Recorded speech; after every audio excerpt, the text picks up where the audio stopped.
As an Amazon associate, we earn from qualifying purchases.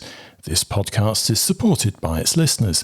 If you choose to purchase something using links on our website, we may earn a commission. No books were warped, dog-eared, underlined with purple pen, eaten, cursed, cancelled, burned, or otherwise harmed in the making of this podcast. I'm Tom Tolkien, and this is the School Reading List, a podcast that recommends books you'll want your children to read and books you'll wish you'd read as a child.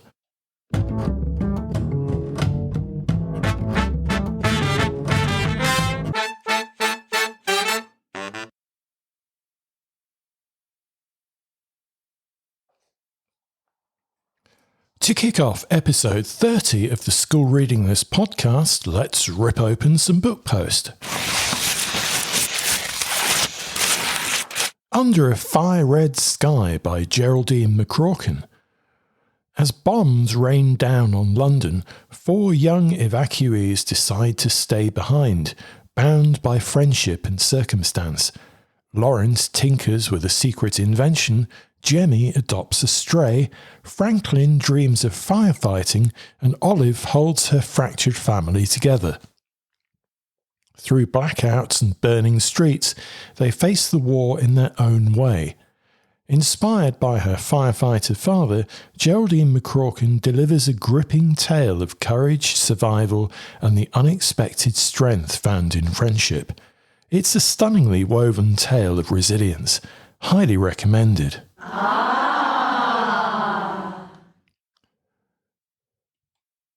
Our Tree by Jessica Meserve. Little Red, a feisty little squirrel, thinks he's found the perfect tree, his tree. But he's not the only one who loves it. Birds perch, insects munch, and bigger animals take shelter, much to his annoyance. Determined to claim his own space, he sets off, only to run into a leopard with a lesson to share. Maybe trees aren't meant for just one creature after all. Our Tree is a beautifully realised, warm and thoughtful tale about community and cooperation. Highly recommended. We Are All Animals by Ben Hoare and Christopher Lloyd, illustrated by Mark Ruffle. Ben Hoare and Christopher Lloyd's We Are All Animals takes a fascinating look at what humans have in common with the rest of the animal kingdom. Packed with lively illustrations by Mark Ruffle, it uncovers surprising links, like how dolphins have names, rats enjoy belly rubs, and we share 75% of our genes with chickens. Blending fun facts, science, and eye-catching visuals, this book sparks curiosity, reminding kids that we're all part of one big interconnected world. It's the perfect blend of fascinating facts and cool graphics for primary school libraries and Key Stage 2 classrooms. Real-Life Mysteries, Tales of Scary Beasts by Susan Martineau, illustrated by Vicky Barker. Ever wondered what explorers really saw when they claimed to spot sea monsters or giant apes? This book explores 6 strange sightings and asks readers to play detective. With detailed illustrations and an impetus to think critically, it's a mix of mystery, fact, and imaginative adventure. Written by Susan Martineau and illustrated by Vicky Barker, it's perfect for curious 8+-year-olds who love solving puzzles and questioning the world around them. How Not to Share a Pizza by Tracy Curren, illustrated by Lauren Beard. Otto and Ali are excited to try Papa Panther's new pizzeria, until sharing turns into a battle. Otto wants equal slices, but Ali keeps sneaking extra bites. Annoyed, Otto tries to buy his own, only to realise neither of them has enough pebbles. Just when things seem hopeless, a small mishap leads to a clever solution and a mended friendship. How Not to Share a Pizza is a light-hearted tale about problem-solving, teamwork, and the tricky business of fair pizza sharing. I Am Strong Just Being Me by Laura Dockrill and Kip Alizadeh.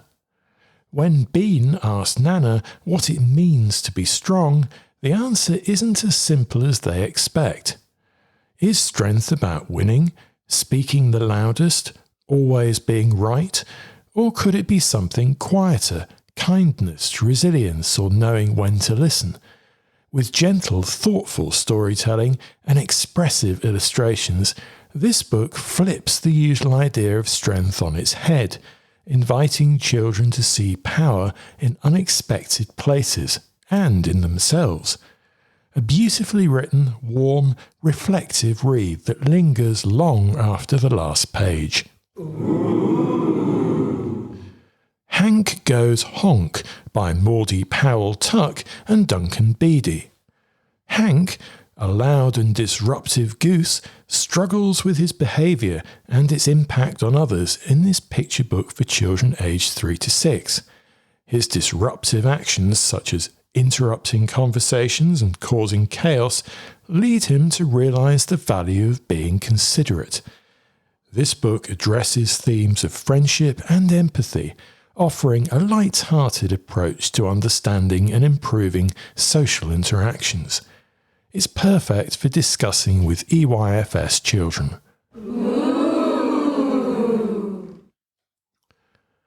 Blue Barry and Pancakes 2 by Dan Abdo and Jason Patterson. Blue, Barry and Pancakes are back, and this time Pancakes has built a balloon rocket and an entire planet. Naturally, she talks her friends into checking it out. But their fun detour takes a turn when they run into Balloon Kong, and suddenly escaping becomes priority number one. Packed with humour and fast-paced action, this graphic novel from Dan Abdo and Jason Patterson delivers another wild ride which 5+-year-olds and less confident readers will love. Jack Jack and the Return of the Chickens by Ben Garrod, illustrated by Charlie Vince. Jack Jack, a dog with a heroic past helping baby chimps in Africa, isn't so sure about his latest challenge, chickens. Especially Ronnie the rooster, who seems to have it in for him. Between dodging feathery foes, digging for fossils at a mammoth graveyard, and an unexpected TV appearance, life is anything but quiet. Told from Jack Jack's perspective, this lively illustrated adventure is packed with humour, heart, and short, snappy chapters, perfect for young readers. The Boy with Big Decisions by Helen Rutter. Fred's never been great at making decisions, always going along with what his parents pick. When he ends up at a school he doesn't like, he spots a bus to the one he'd actually enjoy. This interactive book reflects real life and school-based situations that 8 to 12-year-olds will experience and empathise with. The narrative lets readers guide Fred through his choices, offering a chance to explore decisions and their consequences. It's perfect for fans of Jacqueline Wilson and Lisa Thompson, and I think The Boy with Big Decisions will be hugely popular with children in Key Stage 2. The First Year by Matt Goodfellow. Now in Year 7, Nate tackles the ups and downs of secondary school, alongside family struggles and his battle to control his emotions. Life seems to be looking up after his brother recovers, but a surprise shakes Nate's newfound stability and his anger returns. This sequel to The Final Year continues in heartfelt free verse, exploring themes of hope and growth. Illustrated by Joe Todd Stanton, The First Year is powerful, real, and uplifting. Highly recommended. Clem Fatale has been betrayed by Eve Wersocki Morris, illustrated by Honey Beam. Clem Fatale, London's sharpest young crook, is on a mission to find her missing father, legendary jewel thief Jimmy Fatale. But he's not the only one who's vanished. The fool's canary is gone too. Teaming up with the reluctant but resourceful Gilbert, Clem dives into the city's underworld, dodging gangsters, cracking secrets, and sneaking through smoky nightclubs and shadowy alleys. Fast-paced and full of wit, this cracking illustrated adventure for 9 to 12-year-olds delivers mystery, mischief, and a heroine who never backs down. Highly recommended for Upper Key Stage 2. Dreamslinger by Graci Kim. 14-year-old Aria Loveridge lives in a refuge for dreamslingers, children with a rare mutation that pulls them into a magical realm while they sleep. Viewed as a threat, they're constantly watched. When the kingdom of Royal Hanguk invites teenage dreamslingers to compete in its trials, Aria enters with a secret plan: take down the ruling league from the inside. But as the competition unfolds, so do shocking truths about her past and powers. Dreamslinger is a compelling, high-stakes, mythical adventure where dreams hold real power and a price. Highly recommended. Not That Kind of Hero by Alexia Casale. When Orla earns a spot on a prestigious drama course, she soon finds herself struggling to juggle her new passion with her family responsibilities. Surrounded by more experienced peers, her journey gets even trickier when she starts to develop feelings for fellow student Cass. This heartfelt story explores self-discovery, the universal challenges of teen life, and balancing relationships, personal growth, and ambition. Highly recommended for Key Stage 3 and Key Stage 4 students. Solo by Grainey O'Brien. Daisy's life revolves around music until heartbreak and family struggles throw her off key. Drifting from her twin brothers and reeling from a breakup, she loses her creative spark. Then comes Flora, a new friend who helps her find harmony again. But with her father's illness weighing heavy, Daisy has to face what's ahead.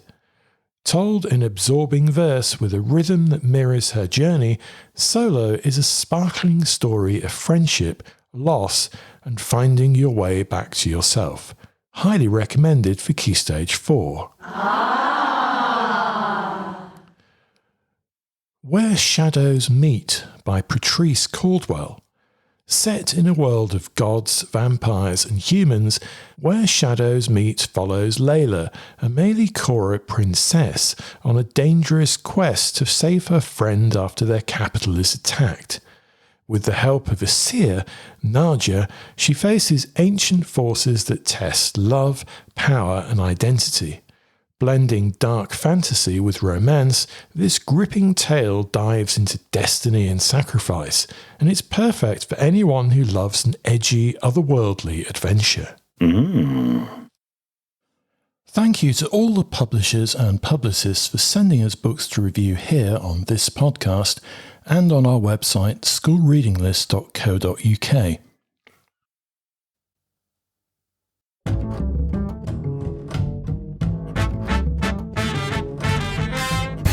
Here's our rundown of great new children's books hitting the shelves this May.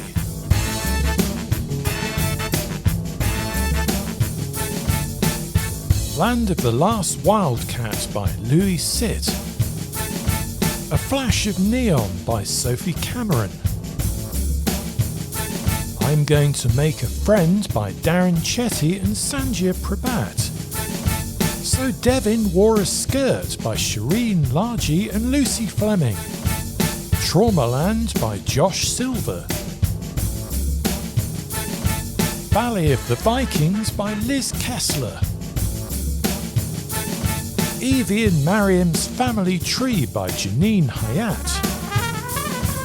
Shrapnel Boys by Jenny Pearson. Piet Cools Off by Peter and Karina Walleben. The Boy in the Tree by Lisa Thompson.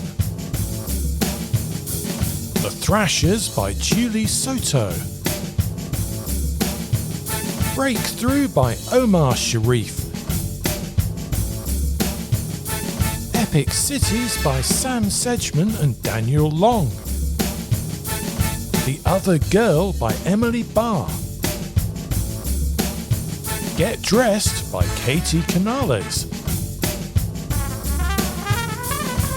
Epic Fact Topia by Rose Davidson. The Glass Heart by Sally Gardner. Letters to a Dog by Piers Torday. Superquesters Mission Rivercrest Rescue by Paul Ian Cross. Out There in the Wild by James Carter, Dom Conlon and Nicola Davies. A Killing at the Box Office by Paul Westmoreland. The World of Maxine by Lucille de Peslone. Stitchhead, The Pirate's Eye by Guy Bass and Pete Williamson. The Squid Squad by Aoife Dooley. Little Lim and the Golden Treasure by Fran Heston Gammon. The Blockbusters by Frank Cottrell Boyce. The Battle of Farafel by Ravina Garon. The Man Who Loved Libraries, The Story of Andrew Carnegie by Andrew Larson and Cathy Mori. I Dare You by Tamsin Winter. Alia and the Shop of Second Chances by Lila Rifat. All the Lost Souls by Amy Jordan. And our picture book of the month is I'm Going to Make a Friend by Darren Chetty and Sandra Prabat. Our non-fiction book of the month is Volcano by Claire Saxby and Jess Ratcliffe. And our fiction book of the month is A Flash of Neon by Sophie Cameron.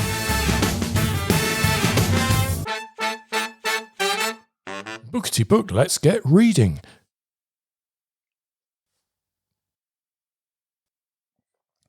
If you're a teacher, librarian or avid bookworm who loves children's or YA books and you'd like to review brand new titles for the school reading list, get in touch by email. We'd love to hear from you. The address is reviews@schoolreadinglist.co.uk.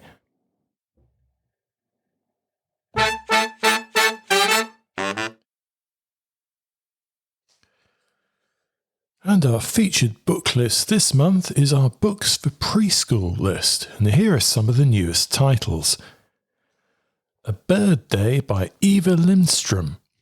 A day in the life of a bird is painted with a warm and light-hearted touch in this hardback picture book for preschool children. Emphasising daily routines and how we all get along with each other through the eyes of a bird, this book deftly highlights what makes family life tick. The Big Dreaming by Michael Rosen, illustrated by Daniel Ignaeus. Little Bear is thinking ahead to the long winter sleep.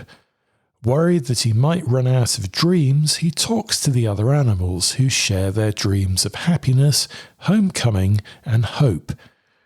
With atmospheric autumnal and wintry illustrations, The Big Dreaming is a beautiful book to read, share, and discuss with nursery groups. Highly recommended. Big Red Dragon by Jane Newbury, illustrated by Carolina Rabai. Big Red Dragon features 15 action rhymes that will engage younger children with activities and festivals such as Easter, Halloween, Diwali, Christmas and Chinese New Year. Suitable for home, playgroup or nursery, it promotes language development through interactive poems, beautiful bright illustrations and clear instructions for parents and carers, complementing Jane Newbury's previous collection Big Green Crocodile. It's highly recommended for nursery and EYFS libraries and for reading at home to very young children. No, Not the Dentist by Stephanie Blake. Ferdinand frightens his friend Simon with darkly imaginative tales of dental horrors, but the reality is nothing like Simon's worries. Funny and relatable, this is an ideal text to read at home to help allay fears about visiting the dentist, or to use in school with younger children to talk about people who help us, or teeth topics. Perfect Presents by Anchor Cool. Gecko is delighted. He thinks he's found the perfect present for his hard-to-find-a-present-for friend, but not everything goes to plan, and perhaps his friend has misunderstood the gift in this quirky and funny illustrated story for toddlers. With a delightful and satisfying ending, this is a book to read again and again, and a great text to help children understand the magic of giving. Britannica's Ready for School Words by Hannah Campbell. A fascinating and challenging series of illustrated themed spreads depict a diverse collection of families going about their lives, and the keywords children will want to learn to describe their experiences. In this hardback preschool word bank, there's a wealth of useful vocabulary to describe an inclusive range of familiar places, such as a street, the playground, and the park. There are also life situations, including getting ready to go to school, a trip to the doctor, and an emergency. Ready for School Words is a valuable text to read with children to build confidence before starting in preschool.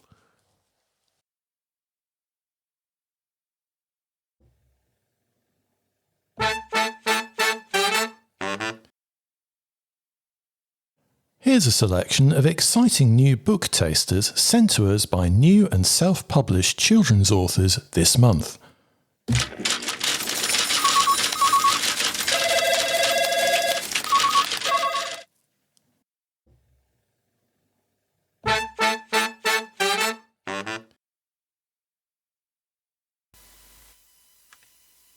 Hi, I'm Rob Keeley, and I'm here to tell you about my brand new spirits novel, The Fighting Spirit, aimed at Key Stages 2 and 3, published on 28th of March.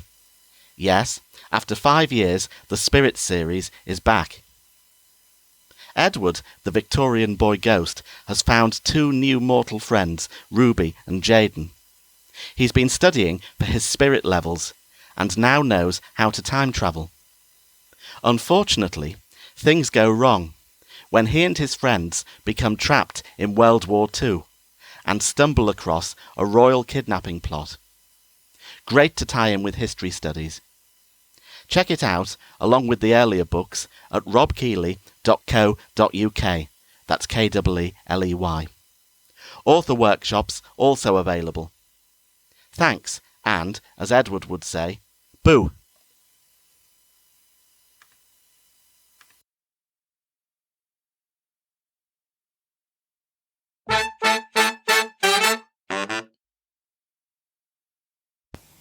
Hi, actor and writer Michael Obiora here. You might know me from TV shows such as Hotel Babylon, Luther, Doctor Who, Blink, and most recently, Out There, the 6-part ITV drama. I'm here to tell you about my debut children's book, Zizi the Humblebee. It is about a bumblebee called Zizi who is head and shoulders above her friends when it comes to flying the fastest. But can she find the balance between celebrating her talents and humility? Zizi the Humblebee is a fun rhyming story about the joys of learning, teaching, and being humble. I really hope you guys will enjoy it. Take care, lots of love, Michael Obiora.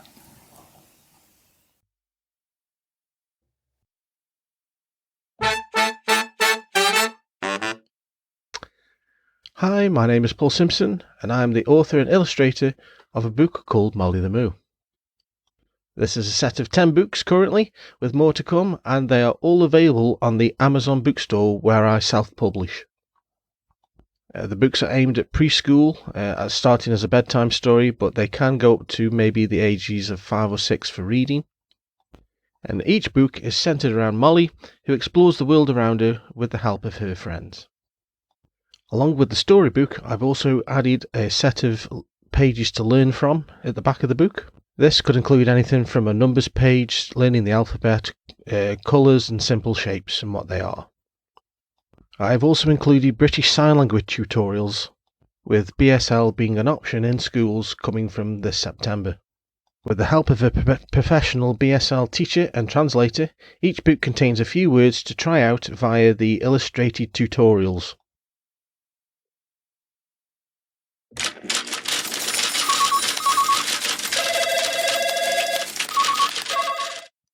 If you'd like to get in touch and leave a recorded shout-out about your upcoming self-published children's book, have a look at our podcast webpage for more details.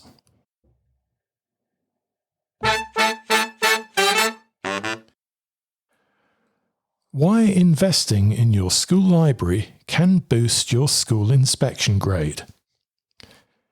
School inspections can cause a wave of nerves, but one secret weapon to improve outcomes isn't a mystery.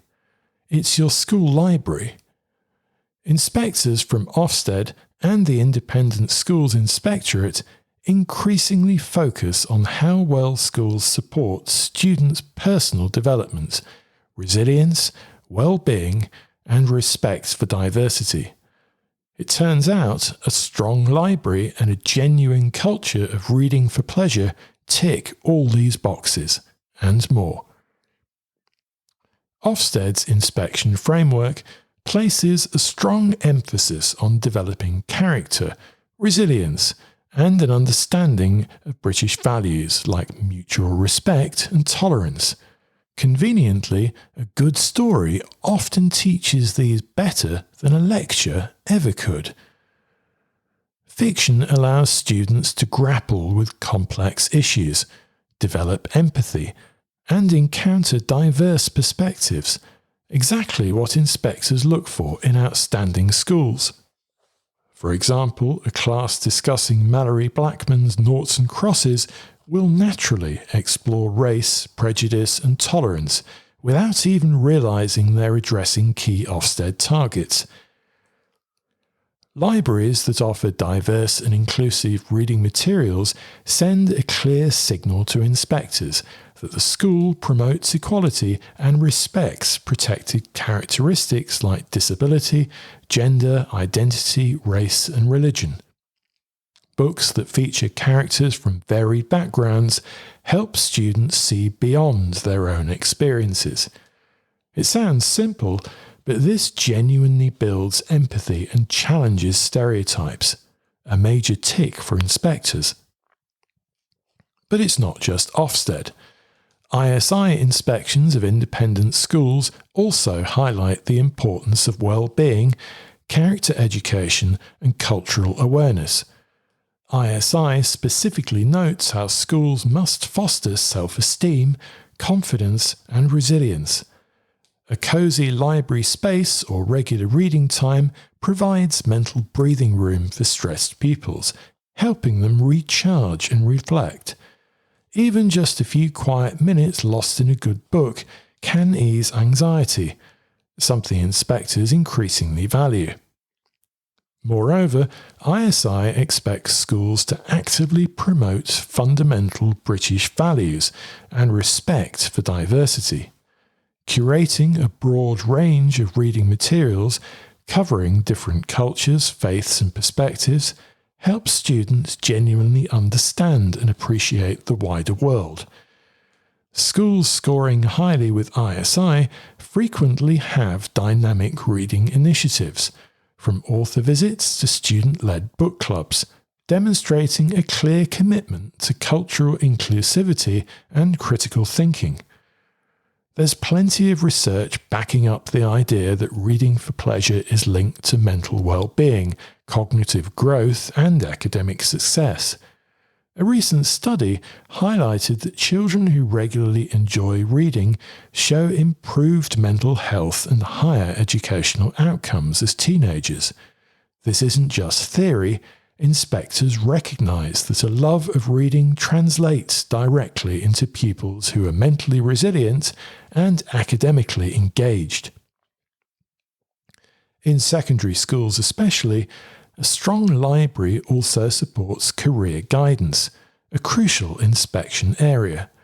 Informative non-fiction, biographies and career guides tucked into library shelves help students explore future paths independently.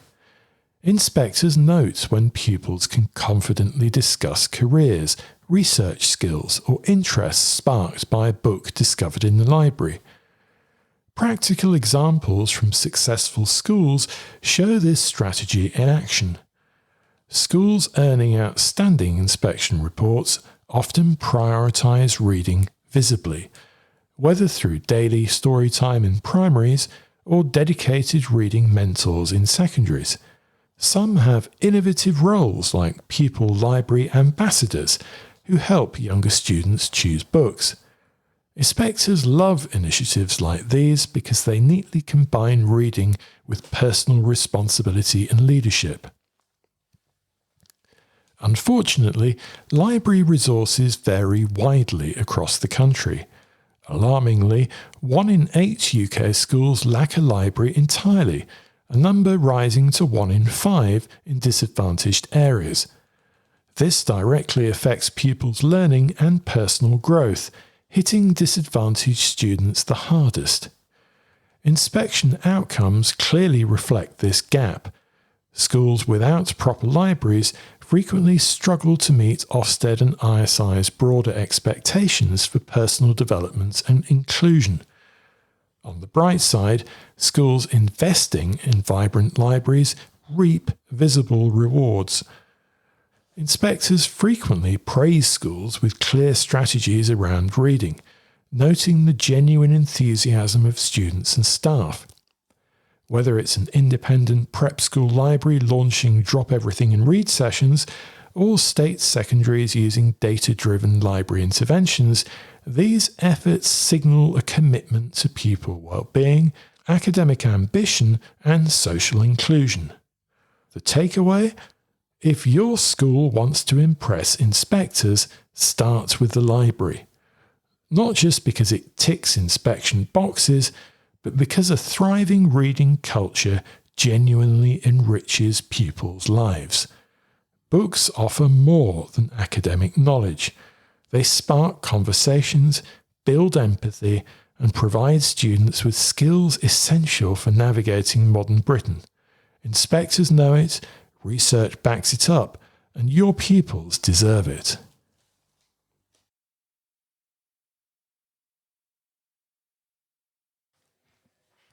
If you'd like to get in touch, use the hashtag SRLpodcast on Twitter or drop us a line using the contact form or messaging button on our website schoolreadinglist.co.uk.